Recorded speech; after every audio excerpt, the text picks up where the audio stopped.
Fala galera, vamos aqui falar sobre um teorema muito importante, tá? Que é o nosso teorema fundamental da aritmética, tá certo? Galera, é importante entender o seguinte: esse teorema a gente vai utilizar ele para calcular MMC, MDC, tá? Para a gente conseguir encontrar o valor de raízes, tá certo? Quadradas, cúbicas, qualquer tipo de raiz, exata ou não exata, enfim, para muita coisa, tá? É como a gente conhece a nossa fatoração, né? Tá certo? Então, o que a gente vai aprender hoje aqui é a fatorar números naturais, tá certo? Antes de mais nada, não esquece de deixar aquele like, tá? Se inscreve aí, compartilha e vamos comigo. Gente, seguinte, primeira coisa importante, o que é o teorema fundamental da aritmética, tá? O teorema fundamental da aritmética, como a gente conhece como fatoração de números naturais, tá? Diz pra gente o seguinte, que todos os números naturais maiores que 1 podem ser decompostos, tá certo? Ou seja, fatorado, né? Num produto significa multiplicação, tá? De números primos. Então, vamos lá. Primeira coisa importante, o que é um número primo? Quando é que um número ele vai ser um número primo? O número primo é todo número natural maior que 1, tá? Que ele possui exatamente dois divisores, o 1 e ele mesmo. Então, como números primos, nós temos aí, por exemplo, o 2 é o único número que é par e primo ao mesmo tempo, tá? E aí nós temos o 3, o 4 não é primo porque ele é divisível também por 2, tá? Aí nós temos aí o 5, o 6 não é primo porque é divisível por 2 e 3, aí temos o 7, o 9 não é primo porque é divisível por 3, e aí vai, né? 11, 13, 17, 19 e assim por diante, tá? Os números primos são infinitos, mas temos aí alguns deles, tá? Alguns principais números primos. Bom, visto isso, o que é que a gente vai fazer? O que é que diz o teorema? O teorema diz que a gente consegue pegar qualquer número natural maior que 1, tá certo? E decompor como um produto de primos. E como é que a gente vai fazer isso? Fazendo o que a gente chama de fatoração, tá? Bom, para facilitar esse processo da fatoração, é importante que a gente... É interessante, na verdade, tá? Que a gente saiba usar aqueles critérios de divisibilidade que eu falei na aula passada, tá? Vou deixar o link do vídeo aqui na descrição, tá certo? Mas vamos lá. Vamos lembrar dos critérios por cima. Quando é que o número ele era divisível por 2? Quando ele era par. Então, veja, o 72, por exemplo, é par. Como é que eu sei que ele é par? Porque ele termina em 2, ele termina no número par. Tá? Então, esse cara é divisível por 2. Da mesma forma, o 600, que termina em 0. Já o 539 não vai ser divisível por 2. Quando é que ele era divisível por 3? Ele era divisível por 3 quando a soma dos seus algarismos dava um múltiplo de 3. Por exemplo, 7 mais 2, 9. 9 é divisível por 3. Então, 72 também é divisível por 3. 6 mais 0 dá 6. Então, esse número aqui, 600, também é divisível por 3. Tá? Agora aqui, ó, 5 mais 3, 8. 8 mais 9, 17. 17 não é múltiplo de 3. Então, 539 também não vai ser divisível por 3.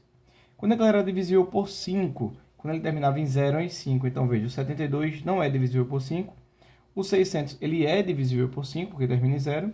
E o 539 não é divisível por 5. Tá certo? Quando é que ele era divisível por 7? Tá? Por 7 tinha um truquezinho, né? Aqui, por exemplo, o 72 não é, porque não está na tabuada do 7. Da mesma forma, o 600 é meio intuitivo que ele não seja. Tá? Agora, o 539, vamos só relembrar aqui como era o critério, tá? Ó, a gente pegava aqui o 539, a gente pega o último número aqui, vai multiplicar por 2, então 9 vezes 2, 18. E o número que sobra a gente subtrai do resultado dessa multiplicação. Então a gente faz aqui, ó, 53 menos 18. 53 menos 18 vai dar 35.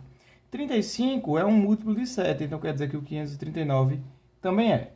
Bom, então lembrem desses critérios que isso vai ser interessante para adiantar o nosso processo aqui. Então vamos lá. 72 é divisível por 2, mas também é por 3. E aí, vem uma coisa onde muita gente me pergunta, né? Se é necessário começar pelo 2. Não, não é obrigatório começar pelo 2. Não é obrigatório começar pelo menor. Agora, geralmente a gente começa por uma questão de organização. Então, eu aconselho que vocês comecem do menor para o maior, tá? Vão testando aqui os primos. Outra pergunta que o pessoal me faz. Como o 72 é divisível por 4, eu posso colocar um 4 aqui? Na fatoração, não. Tá? Por quê? Porque a minha ideia é decompor como produto de primos. Então, aqui a gente vai fatorar pelos primos. Tá joia? Então, se eu quisesse, eu poderia começar pelo 3, mas por uma questão de organização, eu vou começar pelo 2. Então, fazendo aqui, ó, coloco o 2 aqui e vamos dividir. 72 dividido por 2 vai dar aqui, ó, 36, que ainda é par, então ainda é por 2.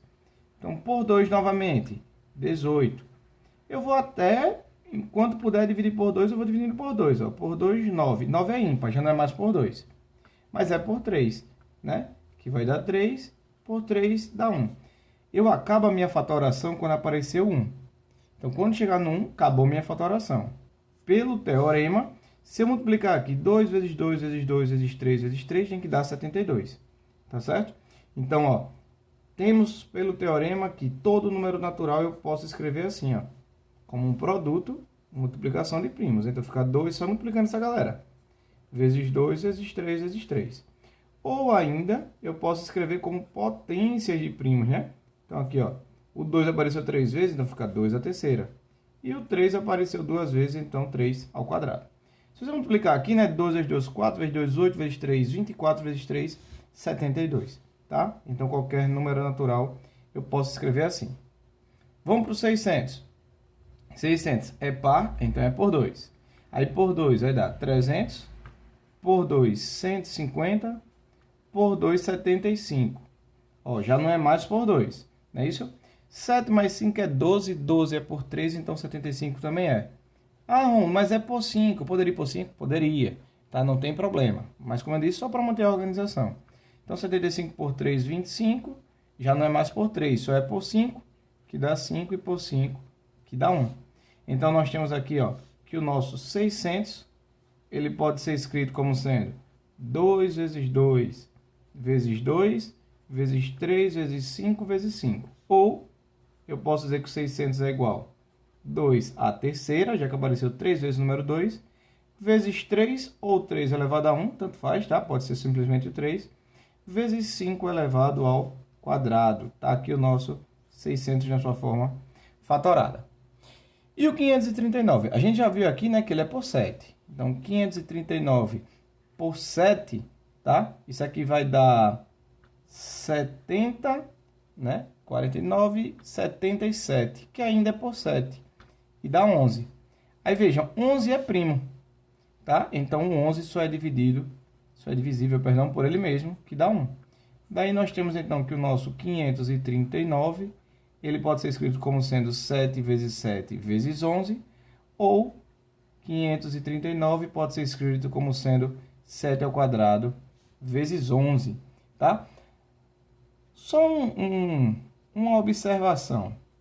Como eu falei lá, né, uma curiosidade, na verdade. Como ver se esse número é divisível por 11? Ó, 539. Vamos somar o primeiro e o terceiro número. Então, 5 mais 9, 14.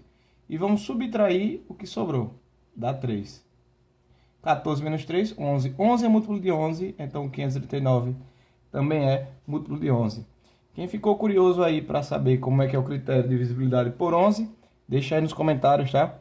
Que eu faço aí um vídeo mostrando para vocês. Se tiver alguma dúvida também deixa nos comentários. E é isso que eu queria falar com vocês, era isso aí, tá? Então não esquece, deixa aquele joinha. Se não é inscrito ainda, se inscreve no canal, compartilha e comenta aí. E valeu, até a próxima aula. Tamo junto. Valeu!